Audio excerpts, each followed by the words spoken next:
నమస్తే అండి అందరికీ. ఈరోజు కలువ పువ్వుకి తామర పువ్వుకి తేడా ఏంటనేది తెలుసుకోవడానికి ఈ వీడియో చేస్తున్నానండి. అంటే ఇంత ముందు కూడా ఒక వీడియో చేశానండి.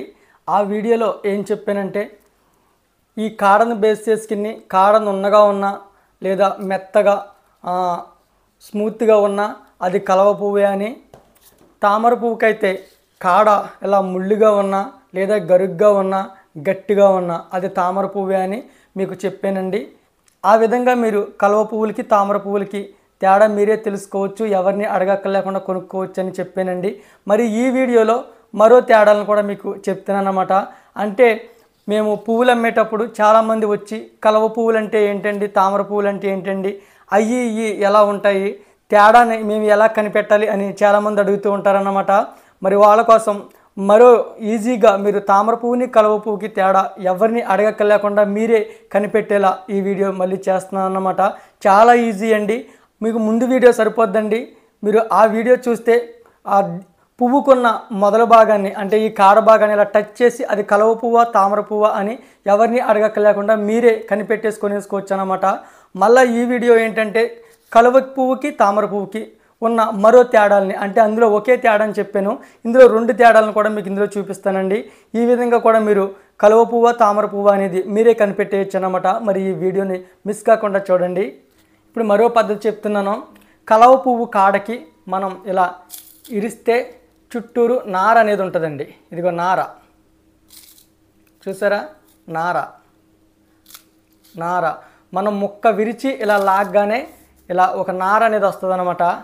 ఇలా దేనికైతే నార వచ్చిందో ఇంకా అది కలువ పువ్వేనండి. ఇలా నార వస్తే కలువ పువ్వు కాడకు మాత్రమే ఈ నార అనేది ఉంటుంది, తామర పువ్వుకు ఉండదండి.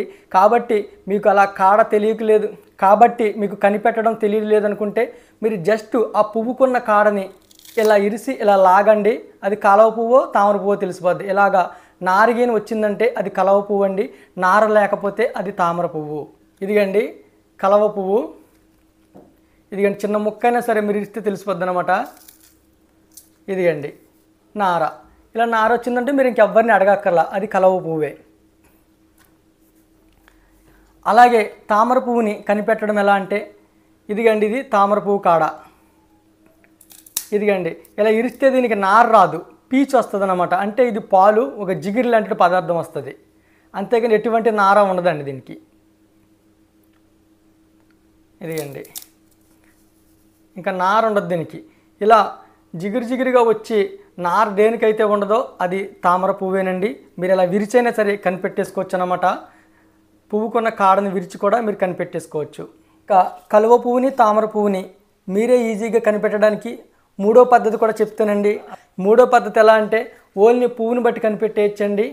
ఈ పువ్వు లోపల భాగాన్ని బట్టి కనిపెట్టేయచ్చు అన్నమాట. ఇది ఎలా అంటే మీకు మొత్తం క్లియర్గా కనపడడానికి మొత్తం వీటికి ఉన్న రేకులన్నీ కూడా రెల్సేసి చూపిస్తానండి. వీటికి ఉన్న రేకులన్నీ ఇలా వెనక్కి మలిసేసాక రెండిట్లకి కూడా లోపల ఒక భాగం అనేది ఉంటుందండి. ఇది తామర పువ్వు భాగం, ఇది కలువ పువ్వు భాగం అన్నమాట. తామర పువ్వుకేమో ఇలా ఉంటుంది, తామర పువ్వుకి ఎలా ఉంటుంది, కలువ పువ్వుకి ఎలా ఉంటుంది.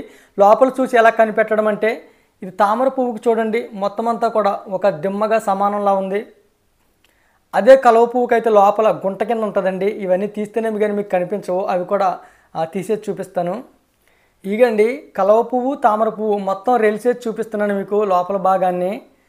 ఇదిగండి ఏదైతే ఇలా ఇదంతా భాగం సమానంగా ఉండి లోపల గుంట లేదో అది తామర పువ్వేనండి. ఏదైతే ఈ భాగం అంతా సమానంగా లేకుండా ఇలా లోపలికి గొయ్యి కింద ఉందో అది కలువ పువ్వు అన్నమాట. అంటే పువ్వు లోపల భాగాన్ని బట్టి కూడా మీరు కనిపెట్టేయచ్చండి. కానీ పువ్వుకున్న రేకులన్నీ కూడా తొలగించాలన్నమాట ఈ విధంగా మీరు కనిపెట్టాలంటే. ఇదిగండి ఇలా లోపలికి బెజ్జింగ్ కింద ఏదైతే ఉన్నదో గుంట కింద అది కలువ పువ్వేనండి. ఇలా సమానంగా ఏదైతే ఉన్నదో అంటే గుంట కింద లేకుండా ఇదంతా సమానంగా ఏదైతే ఉందో అది తామర పువ్వు అన్నమాట. ఇలా మీకు పువ్వు లోపల భాగాలను బట్టి కూడా మీరు కనిపెట్టుకోవచ్చండి. ఓకేనండి, మరి ఈరోజుకి ఇదే వీడియో. మీకు పూజల దగ్గరికి ఈ పువ్వులు కావాలన్నా లేదా మీరు పెంచుకోవడానికి వీటి దుంపలు మొక్కలు కావాలన్నా మా ఈ నెంబర్కి కాల్ చేయండి. మరి ఇలాంటివి అనేక వీడియోలు చూడాలనుకుంటే మన ఛానల్ని సబ్స్క్రైబ్ చేయండి, లైక్ చేయడం మాత్రం మర్చిపోకండి. థ్యాంక్ యూ అండి. Thank you so much for watching. మీ ప్రేమ గాయకుడు జ్యోతి.